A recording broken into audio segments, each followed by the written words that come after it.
Estimados estudiantes, es siempre para mí un gusto poder dirigirme a ustedes y darles una pequeña explicación o un pequeño aporte que complementa el desarrollo temático de nuestras clases. Hoy el tema que vamos a ofrecer son las obligaciones con pluralidad de sujetos. Como siempre, vamos a integrar conocimientos tanto de tratadistas como Alexandria y Somarriba, Cisterna, que nos ayudan a complementar ideas y además nos dan valiosos aportes que coinciden con nuestro Código Civil, al que también tenemos que echar mano y utilizarlo como herramienta básica dentro del desarrollo de este tema. Ahora, ¿qué son o vamos a entender por obligaciones con pluralidad de sujetos? Lo usual, la regla general es que las obligaciones son puras y simples. Interviene un deudor y un acreedor en virtud de una prestación. Eso es una obligación simple. Ahora bien, cuando hablamos de pluralidad de sujetos, nos estamos refiriendo o vamos a definir a estas obligaciones como aquellas en las que existe una pluralidad de sujetos, llámense estos deudores, y una pluralidad de acreedores en virtud de una prestación, cuya característica principal es que el objeto sea divisible. ¿Cómo se clasifican este tipo de obligaciones? Se clasifican ordenadamente en obligaciones conjuntas, obligaciones solidarias y obligaciones indivisibles. Muy bien lo señala Somarriba y hace una clasificación tripartita. Ahora, si contrastamos con el Código Civil las divide en obligaciones conjuntas y obligaciones solidarias y hace por separado la clasificación entre obligación divisible e indivisible. Tan es así que la obligación indivisible la regula en el artículo 1395 y las obligaciones conjuntas y solidarias la regula en el artículo 1382 y siguientes. Entrando a desarrollar este tema, ¿qué características presenta una obligación conjunta? Si por un lado planteamos que es aquella mediante la cual concurren dos o más acreedores, mediante la cual tenemos varios deudores y tenemos una sola prestación, podemos decir que una de sus características es que existen tantos vínculos como personas concurran a la obligación. Esa sería la primera.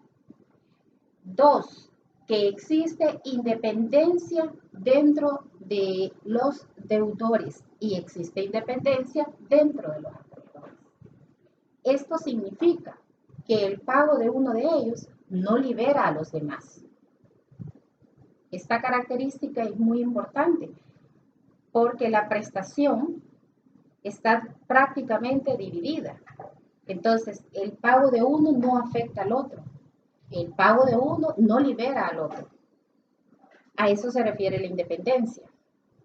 Una tercera característica es que el pago del acreedor, la nulidad, digámoslo así, de uno, no afecta al otro.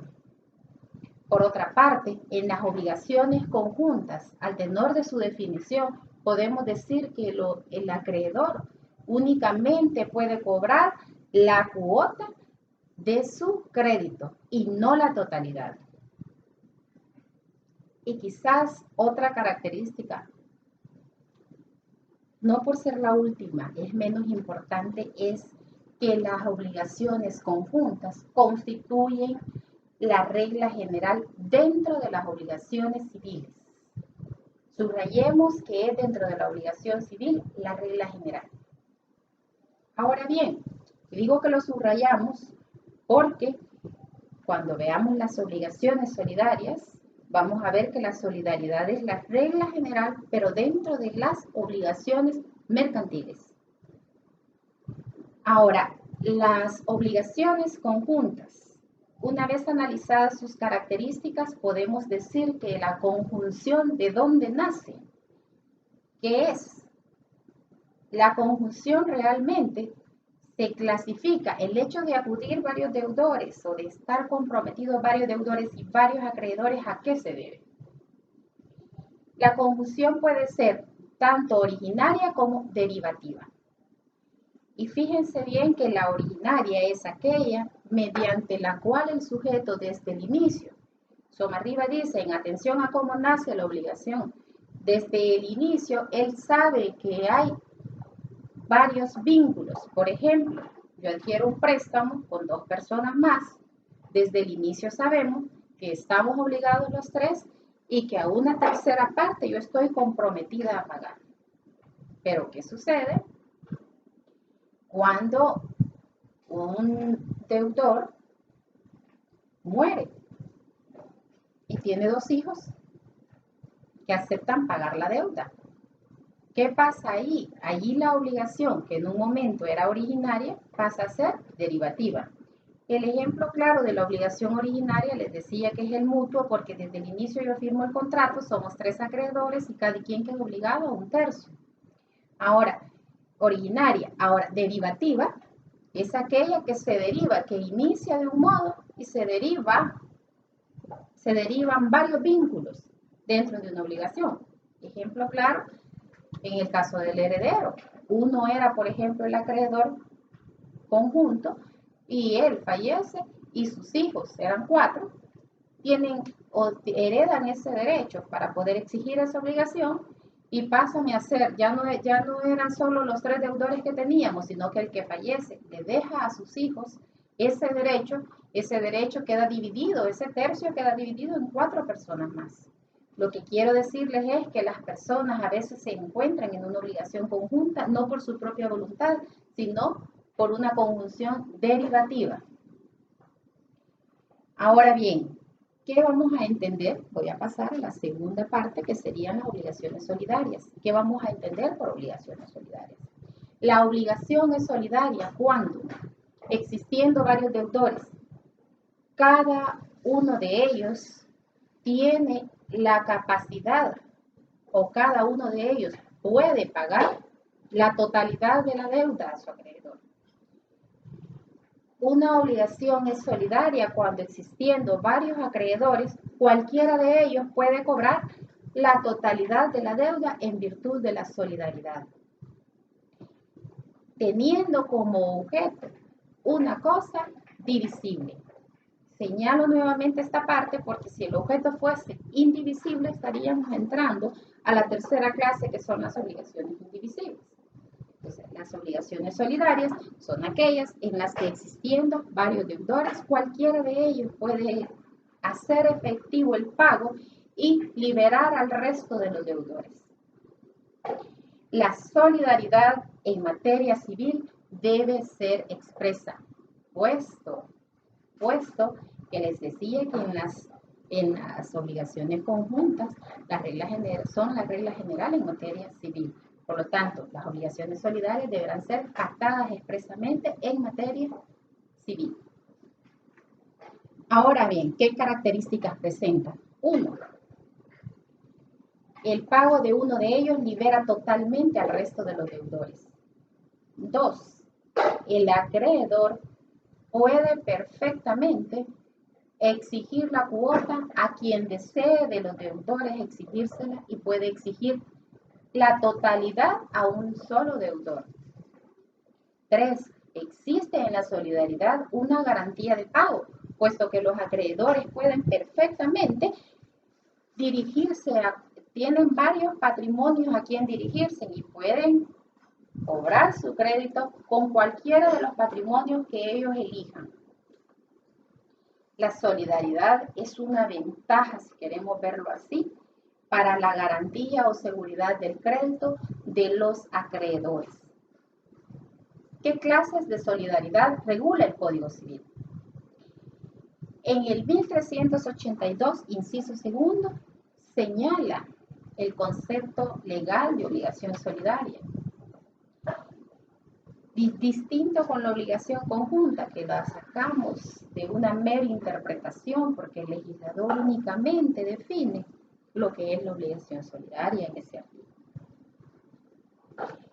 Decimos entonces cuántas clases de solidaridad existen o cómo se clasifica la solidaridad. Se clasifica en solidaridad pasiva y solidaridad activa. Vamos a entender por solidaridad pasiva aquella en la que existe existiendo varios deudores, digámoslo así. Cualquiera de ellos puede cumplir la prestación.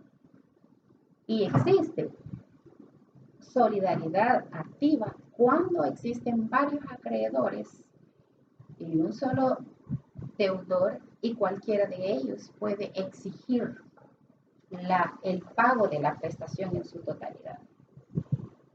Pluralidad activa, solidaridad activa, pluralidad de deudores. Solidaridad activa, pluralidad de acreedores. Solidaridad pasiva, pluralidad de deudores. Así está señalado en el artículo 1385.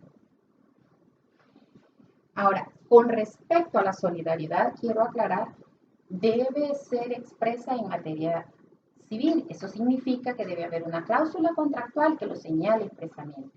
Lo que no sucede en materia mercantil, pues la solidaridad en materia mercantil se presume. Y es por ello que les señalaba al inicio la gran diferencia. Jurídicamente las personas dicen, a mí no me preguntó el banco si la obligación era solidaria, de haber sido así yo no lo hubiera aceptado. Pero es que las reglas del derecho mercantil son totalmente diferentes. Y en ese caso no necesita preguntarle. En materia mercantil, al hablar de un banco, de una institución financiera, ya estamos en presencia de un acto meramente mercantil. Con que una de las partes lo sea, dice el artículo 4 del Código de Comercio, ya la obligación se convierte en una obligación de carácter mercantil y se le aplicarán las reglas de estos. Entonces la solidaridad en materia mercantil se presume, pero no en materia civil. En materia civil vamos a decir que la generalidad va a ser las obligaciones conjuntas y cuando se utilice de manera solidaria en materia civil vamos a hacerlo de modo expreso en un contrato. Ahora bien, y con esto voy a finalizar, las obligaciones indivisibles, ¿cómo se definen? Son aquellas obligaciones en las que existiendo, no obstante, una pluralidad de deudores y a veces una pluralidad de acreedores o una pluralidad de deudores y un solo acreedor, en virtud de una prestación, aquí la diferencia es la prestación en virtud de un objeto que sea indivisible por su naturaleza. El artículo 1395 señala que una prestación, según sea la prestación indivisible o divisible, así va a ser la obligación. En la obligación indivisible, el objeto carece totalmente de divisibilidad. Tan es así que dividirla acarrea la destrucción de la cosa. Podría ser el ejemplo si pensáramos en una obra de arte que no podemos dividirla porque eso echaría a perder totalmente una valiosa o cuantiosa obra de arte. A este tipo de objetos se refieren las obligaciones indivisibles señaladas en el artículo 1395. Quiere decir entonces que estas obligaciones se distinguen básicamente por el objeto. Las características que presenta es que el objeto debe ser de aquello que por naturaleza no puede dividirse. A esto se le hace una serie de críticas bastante altas, puesto que dice de que no existe en nuestro país una obligación que no pueda dividirse. De hecho, hay obligaciones o siempre tenemos en nuestra mente un precio para cada cosa y si tenemos un precio podremos perfectamente, no físicamente, pero sí intelectualmente dividirla. Sin embargo, el legislador la consagra y sigue estando vigente en nuestro Código Civil. La divisibilidad se puede dividir básicamente en torno a que si la naturaleza del objeto permite que se divida o no. Es necesaria, la indivisibilidad decimos que es necesaria cuando por naturaleza el objeto no permite división, porque esto se dañaría, como les ponía el ejemplo de la obra de arte. Y se dice que es voluntaria cuando las partes en un contrato se someten y dicen que se exigirá únicamente el pago total y que no se va a permitir en ningún momento pagos parciales o división de la cosa, de un modo expreso y contractual. Esas son las dos clases de indivisibilidad que existen, la necesaria o absoluta y la relativa o voluntaria, que muy bien les acabo de señalar. Espero que este aporte les sirva. Agradezco de verdad su atención. Ojalá y les sirva como un complemento a este tipo de obligaciones. Gracias.